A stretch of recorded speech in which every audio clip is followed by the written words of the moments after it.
Welcome to the final episode of Sequestered, a juror's perspective on the murder trial for Jasmine Pace. I'm Sarah, juror number 11, and I can't believe we're here. This journey began months ago, but it feels like it's been a lifetime. In January 2025, I was chosen to serve on the jury for the state of Tennessee versus Jason Chen. And what I expected to be a civic duty became a profound, life-altering experience. This case has been like a gravitational force, something I couldn't shake, even after the verdict was delivered. From the moment I returned home to Nashville, it was like my mind and my heart couldn't leave Chattanooga behind. I was home for less than a day before my co-producer Andrea and I were writing and recording the trailer for this podcast. And just 3 days later, we were driving back to Chattanooga to retrace Jasmine's steps, to see the places that had only been described to us in court. Sometimes a force so immense comes into your life, and you just have to step into its current. This felt like a giant ship pulled up alongside of me, and I just climbed aboard without hesitation. Saying yes to this journey was like stepping onto that ship and committing fully to wherever it would take me. I mean, I could have opted out. I could have found a way to avoid serving on the jury, or even walked away once the trial was over. But something deeper pushed me forward. It felt like all of this aligned for a reason, and saying yes wasn't just a decision, it was a commitment. A commitment to Jasmine's story, a commitment to honoring her life. This experience has reshaped my perspective in ways I never anticipated. I'll share a lot about that in this episode. And now, as we close out this podcast, we're going to explore the journey we've taken together. Today, we'll dive into the questions you, our listeners, have asked along the way. We'll revisit key moments and share insights from a couple of my fellow jurors, journalist Latricia Thomas from News Channel 9, and a conversation we had with District Attorneys Coty Wamp and Paul Moyle. It's a special episode that we hope resonates with you. This is Sequestered, a juror's perspective on the murder trial for Jasmine Pace. I'm Sarah, juror number 11. Each episode, I'll take you inside the courtroom, behind the scenes, and into the weighty moments of this trial as we honor Jasmine's life and navigate the complexities of seeking justice. Let's begin.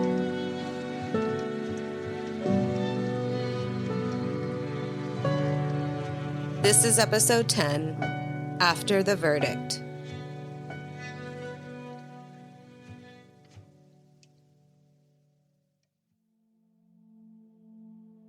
Leaving Chattanooga felt surreal. My world had shifted on its axis.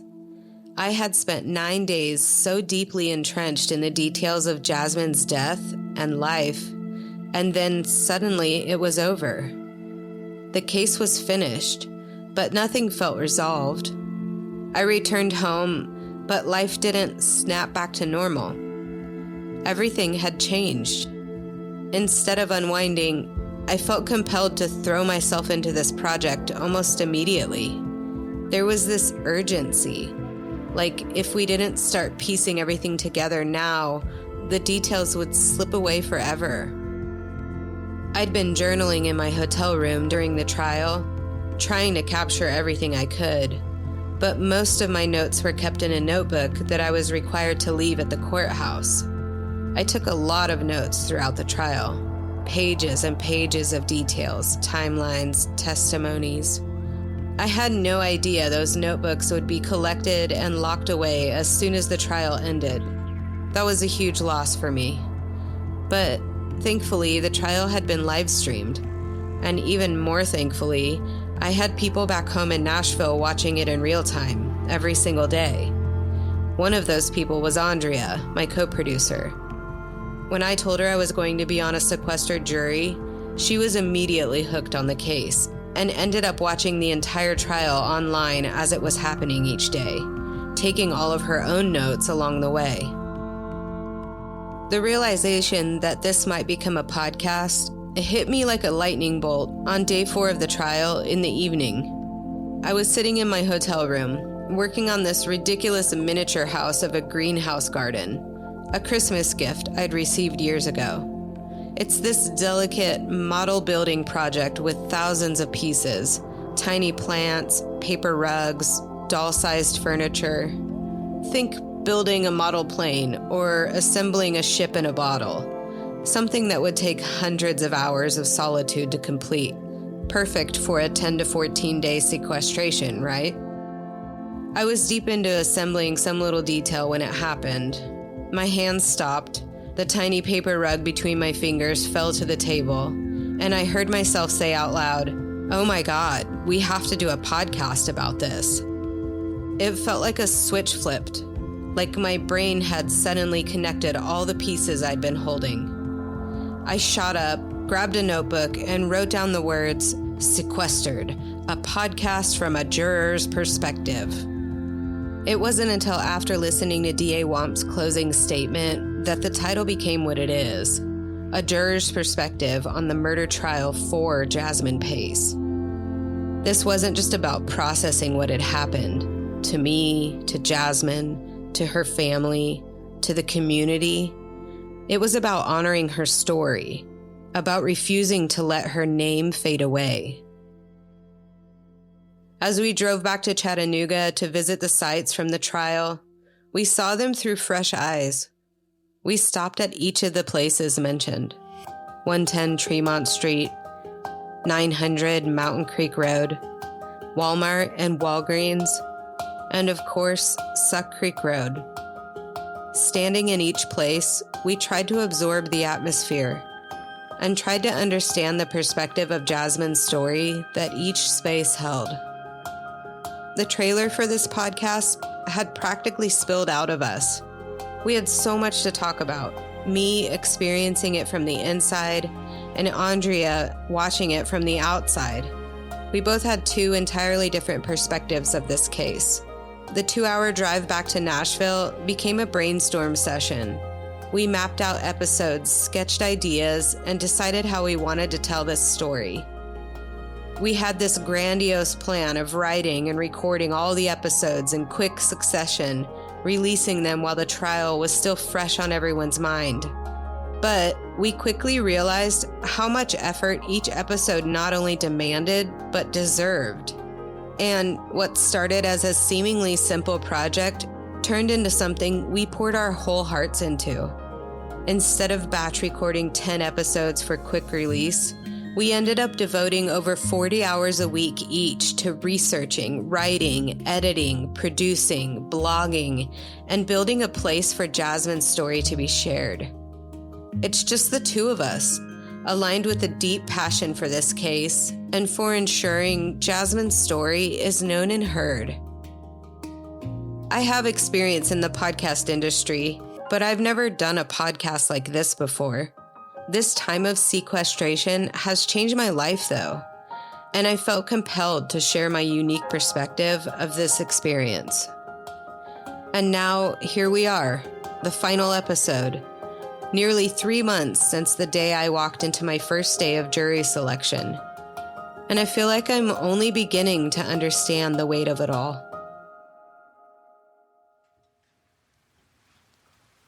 Many of you have reached out with thoughtful, heartfelt questions. I've tried to gather them into some common themes, and I think a natural place to start is with the emotional toll this case took, not just on Jasmine's family and loved ones, but on everyone connected to the trial. Shortly after I returned from Chattanooga, I had the chance to sit down with Latricia Thomas from News Channel 9. She had interviewed me for the network, but once the cameras were off, I was able to ask her a few questions of my own. One of them was about the community impact and what this case meant to the people of Chattanooga. Latricia had covered this case for over 2 years, Not only that, she had reported on every detail of the trial as it was happening for each of the 9 days it was broadcast. Needless to say, she had a lot of context on this case, and that was my biggest curiosity. I loved her answer. Chattanoogans had been following this case since Jasmine's body was found, so for more than 2 years. And I think there was so much, just so many eyes on it because they wanted to see what really happened to her.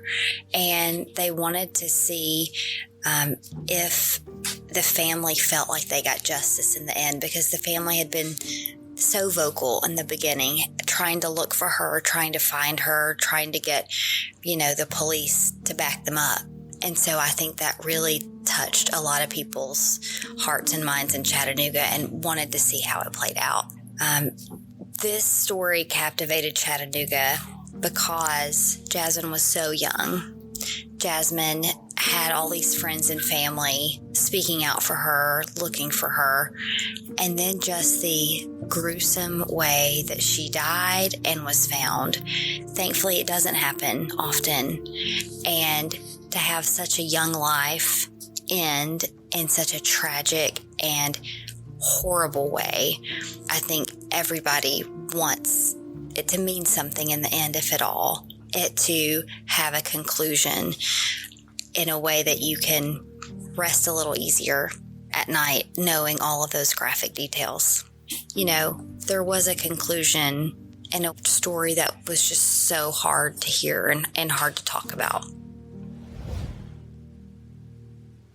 The way Latricia described it, the intensity of the community's concern, the emotional investment, it struck me. It made me realize how many people outside of that courtroom were waiting and watching, hoping for answers and for justice. It was clear to see the reach of this case extended far beyond the courthouse walls. Of course, it had impacted Jasmine's family and friends, but also her entire community. I've been able to stay in touch with many of the jurors after the trial, and some have graciously volunteered to share their thoughts in voice memos. Here's juror number 8 sharing a summary of his experience serving on this jury. Serving on this jury was a really sober and humbling experience.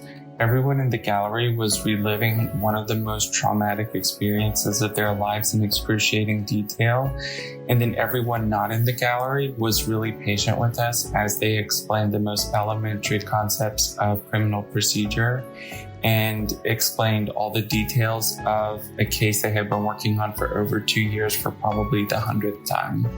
The decision we made was straightforward, but it was solemn, and several of the more compassionate members of the jury cried just about the situation that we were in. It affected us each in different ways. Some of us carried it like a weight we couldn't shake, while others tried to compartmentalize the experience and just get through the day. Processing something like this is messy and imperfect, and we all felt it. Juror number 1 described his experience like this. While the trial was going on, I didn't have super strong emotions about the details of the case themselves. Even with some of the more intense testimony, like the medical examiner, it sort of felt like I was clocked into work, and I really didn't, have time to sort of process emotionally what I was seeing. It wasn't until after I got home and sort of spent some time by myself for the first time in 2 weeks that I began to sort of process everything that had happened. I actually realized this as I was driving to work the day after we returned, and I sort of started to get a little choked up on the drive.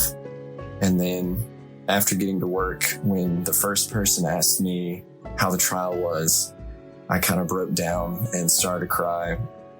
I tried to hold it together as best I could, but I was a little teary. And so my coworkers told me they would just handle the rest of my caseload for the day. since they'd already planned on me being away for the full 2 weeks, and that I should just go home and take some time to process it all. People have asked me how I've been able to process everything after this, how I was able to see all of that graphic detail or carry the weight of the responsibility. And I think the simple answer is I haven't. Not entirely. Processing something like this isn't a task you can complete or cross off a list. It's something you carry and revisit over and over. And the people connected to this case feel its weight in different ways and at varying degrees. I've learned a lot about myself throughout this process. I mean, what a wild experience I went through. There's no way I could be the same person after something like this.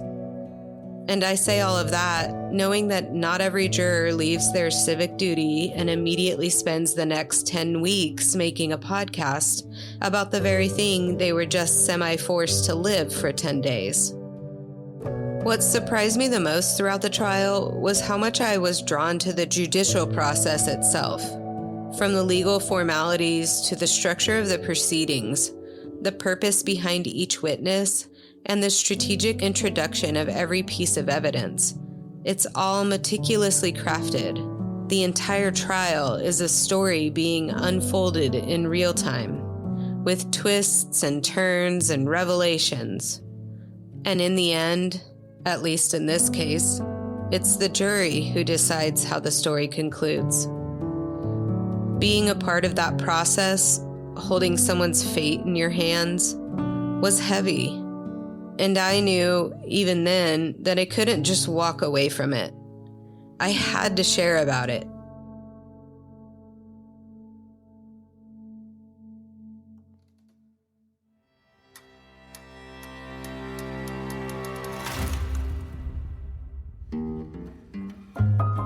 You know, during sequestration, I had a lot of time to think.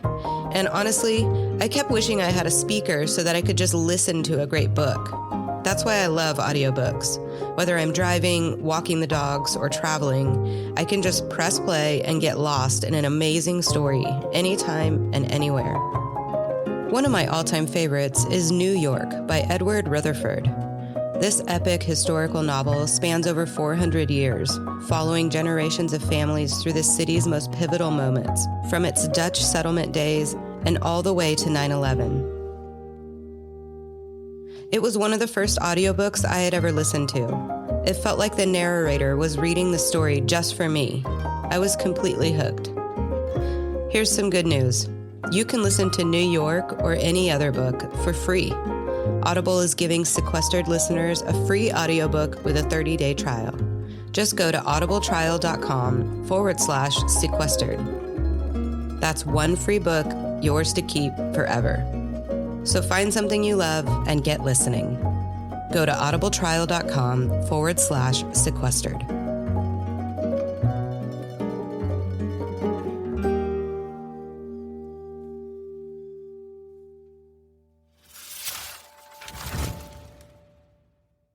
Next, Andrea and I had the opportunity to sit down and speak with the prosecutors who fought tirelessly to bring justice to Jasmine Pace's family. District Attorneys General Coty Wamp and Paul Moyle had been at the forefront of this case from the very beginning, determined to ensure that Jasmine's story was heard and that her killer was held accountable. This conversation was especially impactful for me because both of them had become such sources of inspiration, particularly DA Wamp. Her passion for Jasmine was so evident throughout the entire trial. You can just tell that she's someone who walks through life with justice as a guiding principle. Our conversation with them was candid and emotional. We gathered in DA Wamp's office, her and Moyle in a set of cozy chairs, and the two of us on a comfortable couch, with a long coffee table splitting the difference between us all. Everyone was in casual attire, Birks, flannel. It was nice, the opposite of official. But what struck me most was how willing they were to share their perspectives, not only as legal professionals, but as human beings who were profoundly affected by the weight of this case. We discussed the trial, shared our own questions and curiosities, and reflected on what it all meant. Hearing their insights, especially after diving so deeply into this podcast, brought another layer of understanding to everything. We ended our conversation with them with a couple of questions, and we wanted to share their responses with you. The first was for DA Wamp about her advocacy for victims' rights. I wanted to know what drove her passion in this area and how it shaped the way she approaches cases like this one. Here is her response.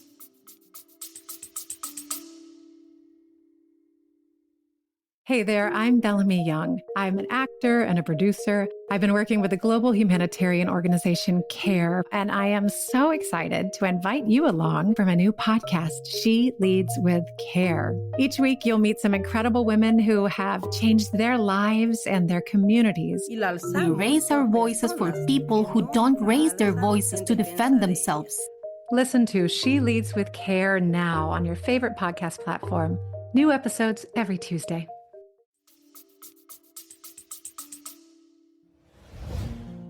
I think that that's what this job is.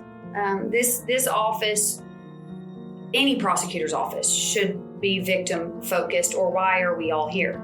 Yeah. And certainly crimes matter that don't have victims. You can argue that there's a lot of crimes that do have victims that we don't necessarily categorize like that, but we should all prioritize crimes with victims as prosecutors. And that's what my message is to this office all the time. We have to make sure we're taking care of this community. Not just public safety, but taking care of people in this community. And so in these cases, when you prepare for a trial like this one, or any trials that we have where we spend years preparing, you really get to know the victim well. Yeah. And so by the time you get to trial, you know their family, you know what they were like when they were 15 years old, you've heard all the stories, you really get a sense, for better or for worse. Sometimes you learn bad things, but you get to know them. And so by the time you get to trial, it really is like, for me, personal. Yeah. That you know this person, you know their family, they're in your office, you've seen them struggle throughout the last 2 years since their daughter died. You've seen the ups and the downs to a certain extent. And so it is personal. By the time you get to trial, in my opinion, all you really want to do is fight for them. Because you've been through this process, seeing it from their point of view. Right. And so it's hard to not make it too personal. Mm-hmm. For me, I have to remind myself to just take a step back sometimes, because it can affect you, and it will affect you if you let it. But to a certain extent, I think that's a good thing. I hope that I always feel that way. And if I don't care like I do now, I hope that I'll leave this job and do something else. And sort of along the same lines, I also asked her what moments from her career reminded her of why she does this work. I was curious to know if there were cases, experiences, or even particular moments that reinforced her commitment to advocating for victims and their families. What fuels her passion and keeps her going, even when the work feels heavy? Any cases involving children, the rape of a child case that I tried in Bradley County was one of my first big trials. And being able to get a victory for a child like that, who afterwards will say, I didn't think anybody was going to believe me. Because kids don't come forward often because they don't think anybody's going to believe them. And they're scared. And so to have a victory for a child where the system believed them and protected them like we're supposed to, it makes you feel like this is not just a profession, it's a passion. It is, it's, for me, it's sort of who I am. But any case with children, but a case like this with a victim who really was just 1,000% innocent in all of this and did not deserve to die and was not involved in any type of criminal activity. And, this was just so random. And did not have to happen, that it makes it a real privilege to be able to fight for her. But any of these trials, and most of the trials I've tried have to do with victims. Most of the cases that my office tries have to do with victims. We try drug cases here and there. We've tried a theft in the last year, but for the most part, we focus on victims, and that means that we take these cases to trial. Finally, I asked both DA Wamp and DA Moyle what they hope people will take away from this trial. For Jasmine, for her family, and for the broader fight for justice. Here's how they each replied. I hope that the closing argument resonated with people across the country. First of all, I think that there's more victims of crime across the nation and across our state than people realize until it happens to you. And whether you're just a victim of a burglary or you're a victim of a violent crime like this one, there's a lot of victims and survivors throughout our community that we forget about. Something may happen 2 years ago and the person goes through the court process, and then over time they're forgotten about, and nobody around them really understands what they went through or the fact that they're a survivor of this type of crime. So I hope that the community realizes that there are people fighting for victims, and especially victims and survivors. I hope that they can say, and we've gotten some of this feedback, like, I was a victim or I was a survivor, and my boyfriend did this to me in 2009. And some of the greatest emails I got were those kind of emails, like, I was in tears during the jury verdict because this happened to me and I didn't think anybody cared. And that really means a lot to me. Like, that's a reminder of why we're doing this. So I hope the community knows that there are offices like ours that are doing it for all the right reasons. Me too. Absolutely. I think that what I would want people to take away from this and to realize is that we see names on the news, individuals who are charged with crimes. Sometimes the news will tell us the names of the victim, but at the end of the day, people need to realize that crime has a real impact on people outside of those that are named on the nightly news. That for every one victim of a crime, there's a family, a father, a mother, brothers and sisters, cousins, people who are deeply and negatively affected by the criminal acts of another, even though they're not the actual target of the criminal conduct. And that's something that I think that most people don't realize. It's just the sheer scope of crime and how it affects really the entire community.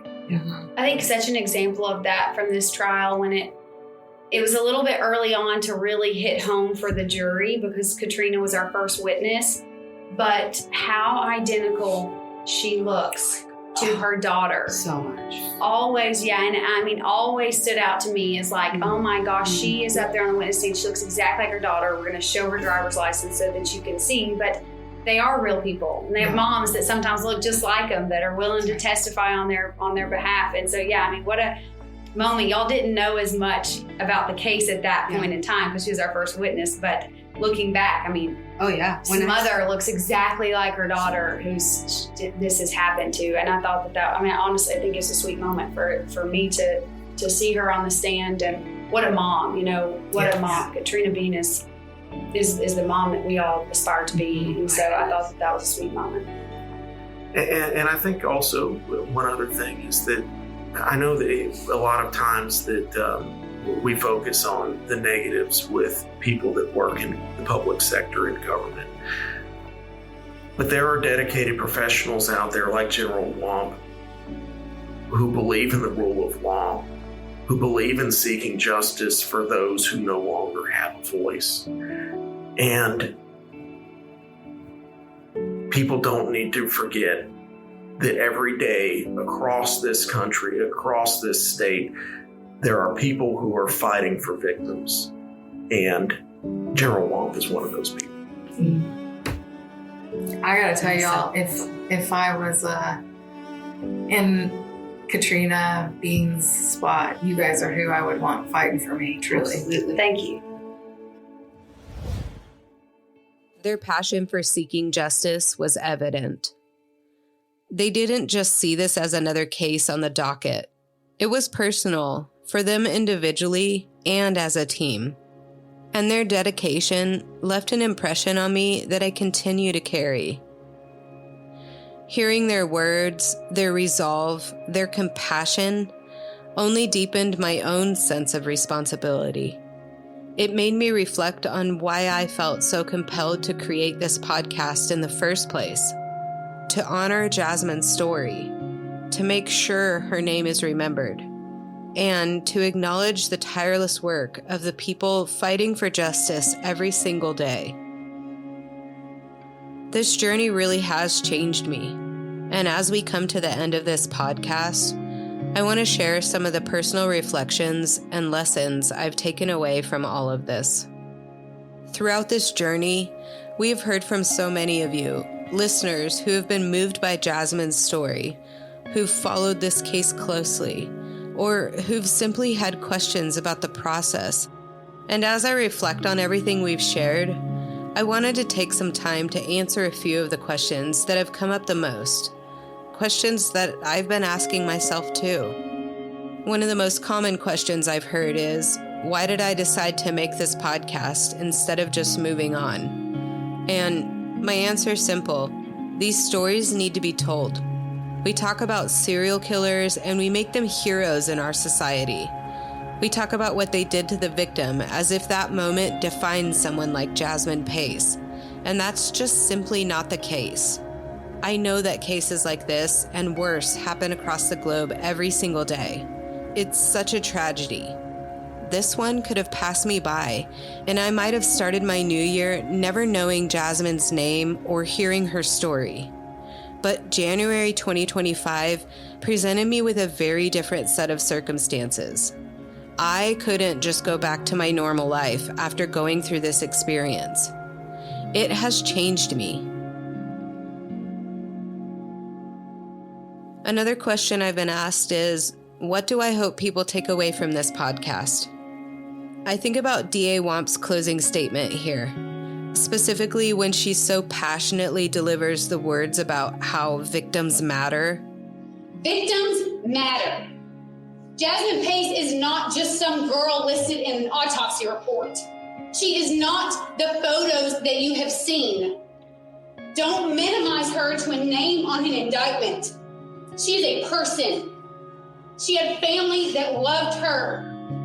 She was a friend. She was a granddaughter. Please don't minimize this trial to the trial for him. She's absolutely right. We hear a lot about the perpetrator in cases like this. Their names are the ones splashed across the headlines, their actions dissected and analyzed. But what often gets lost is the victim, the person whose life was stolen. When it comes to crimes like this, we need to say the names of the victims and the survivors more often. They deserve to be remembered for who they were, not just for what happened to them. So I guess my hope for this podcast is the same as DA Wamp's, that somewhere down the line, when you think about this case or hear it on another show, Jasmine Pace is the first name you recall.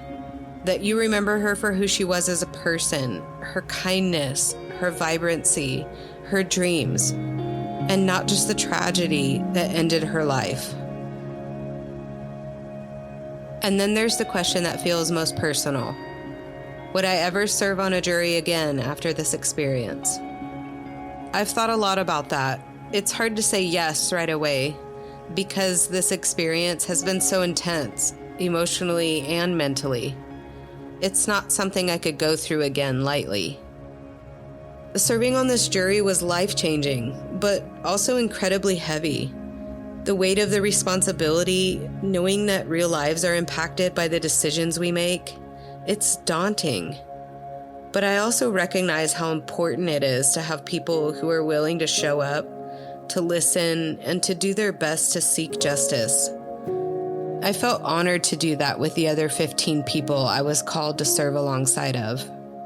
Being a juror isn't easy, and I have so much more respect for the process now. It's not just a civic duty, it's a profound act of service. So, would I do it again? I think I would, but only if I felt I could give it the attention and care it deserves.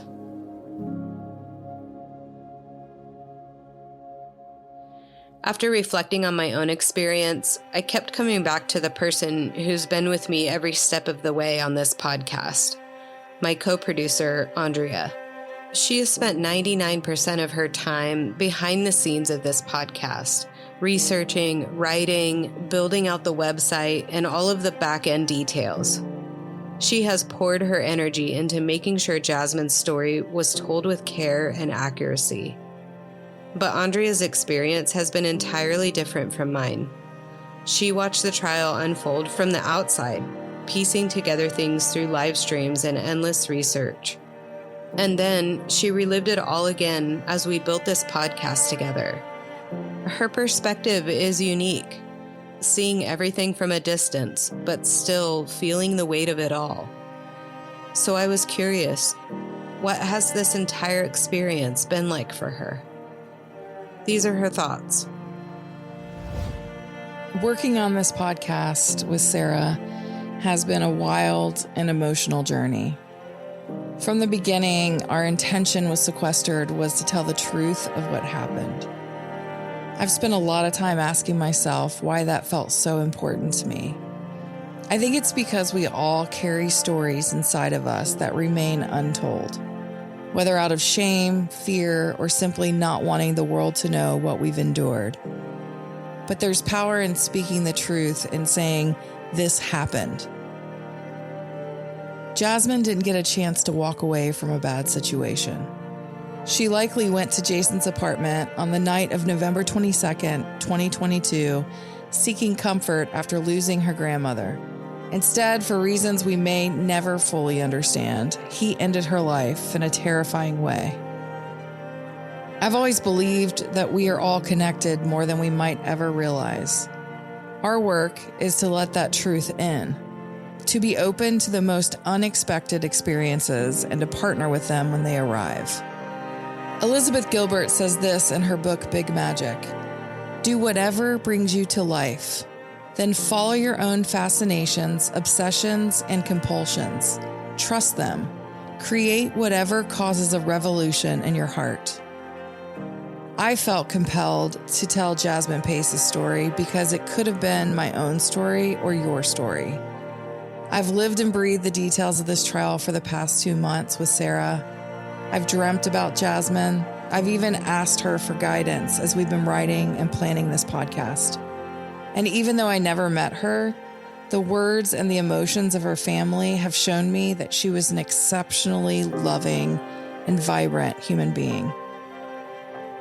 I will never forget Jasmine Pace. I think about her all the time as I go through my life now. I believe she's watching over her family right now. I feel that deeply. In an odd way, I feel connected to her because she seemed fierce and loving and passionate about life. So what will I take away from this case and this experience? I've rediscovered a passion to advocate for those who no longer have a voice. I'm still asking myself what that means, but my heart is wide open.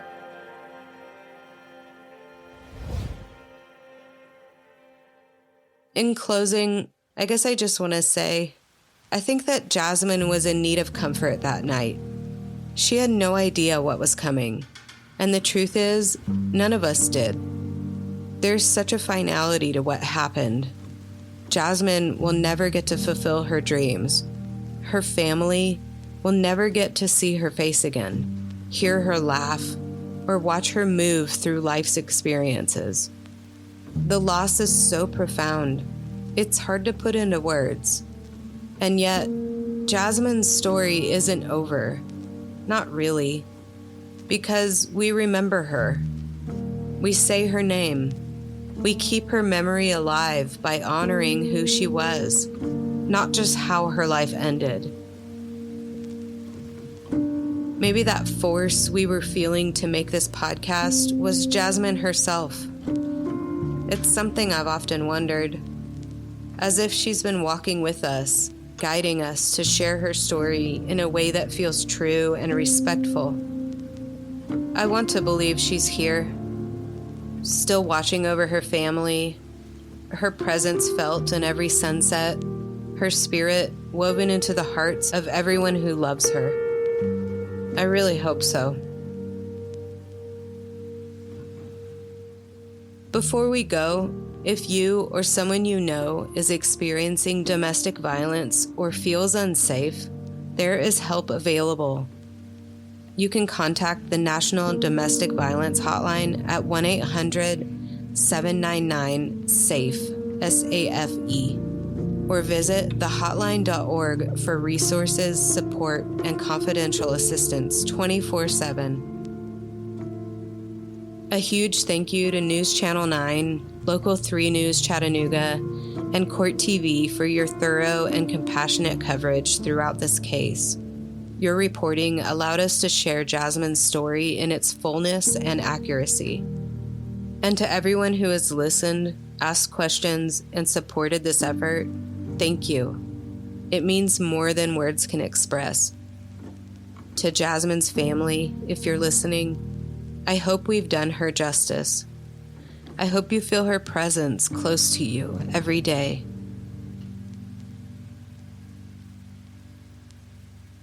This may be the final episode, but it's not the end of this story. Our search for answers continues, and we're committed to sharing everything we learn with you. We invite you to visit the website, SEQUESTERED.com, for a deeper dive into each day of the trial, including blogs and photos from the case. Finally, if you've enjoyed this podcast, please take a moment to rate and review it. It's the best way to get the word out. Thank you so much for listening.